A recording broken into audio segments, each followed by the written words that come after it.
प्रिय बंधुओं नमस्कार। चुनाव के बाद एग्जिट पोल भी आ गया है।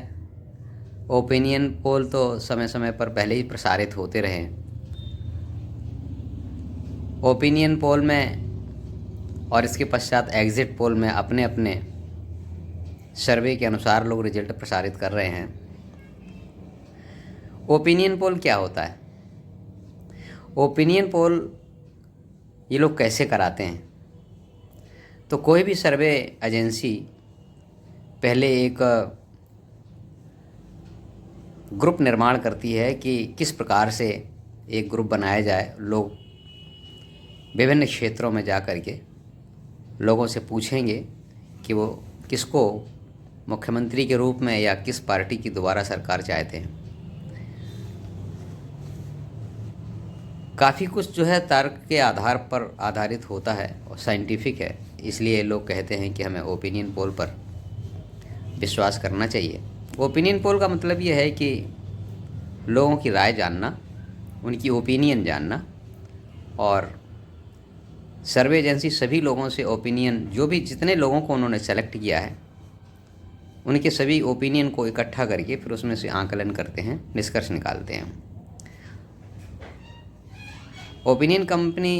ओपिनियन एजेंसी इस कार्य के लिए जिन लोगों को लगाया है वो कितना चुस्त दुरुस्त होकर के काम करते हैं, कितना मुस्तैदी से काम करते हैं, ये इस बात पर निर्भर करता है, और वो कितने योग्य हैं इस पर भी निर्भर करता है।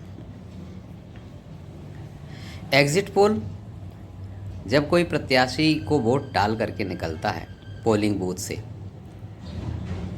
तो एजेंसी के जो सर्वेयर होते हैं वो उससे पूछते हैं कि आपने किसको वोट दिया है, और ऐसा लोग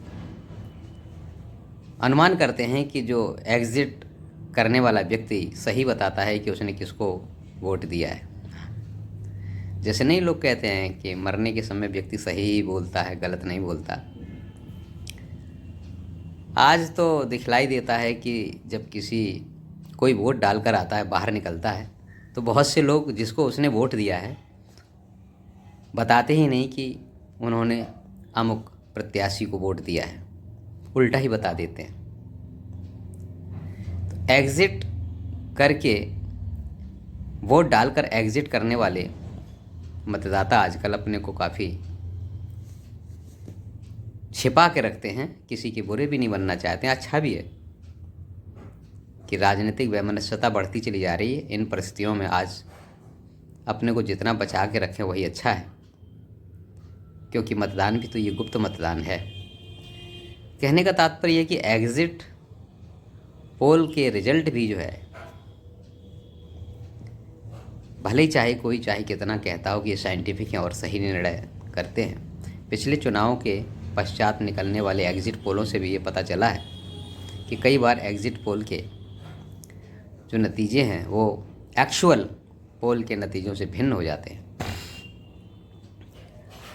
10 तारीख को एक्चुअल रिजल्ट आ जाएगा, तब तक हमें वाद विवाद से बचते हुए शांत रह करके उसी का इंतज़ार करना है। एग्जिट पोल के विभिन्न सर्वे एजेंसियों ने जो निर्णय निकाले हैं उसमें भी आप देख सकते हैं कि भाजपा को 225 से लेकर के 325 के बीच में सीटें दी हैं। यानी अलग अलग सर्वे एजेंसीज़ ने अलग अलग अपना आकलन दिया है। उसी प्रकार से सपा को भी उन्होंने 100 से लेकर 150 के बीच में सीटें दी हैं। कहने का तात्पर्य यह है कि सबका अपना अपना आकलन है। एक्चुअल पोल तो एक्चुअल पोल ही है। एग्जिट पोल और एक्चुअल पोल में अंतर हो सकता है। इसके पहले एक और ओपिनियन पोल चुनाव के 1 महीने पहले से ही लोग अनुमान करने लगते हैं। हर व्यक्ति अपने 4 से 8, 10, 20, 25 लोगों के साथ संपर्क में रहता है। वो संपूर्ण उत्तर प्रदेश के सभी गांवों, सभी तहसीलों, सभी मतदान केंद्रों, सभी बूथों के लोगों की राय नहीं जान सकता, और जनरलाइज करना आज के ज़माने में बड़ा कठिन है। इसलिए जो भाजपा को चाहते हैं वो कहते हैं कि भाजपा को 350 सीटें आ रही हैं, और जो सपा को चाहते हैं वो कहते हैं कि सपा को 350 सीटें आ रही हैं।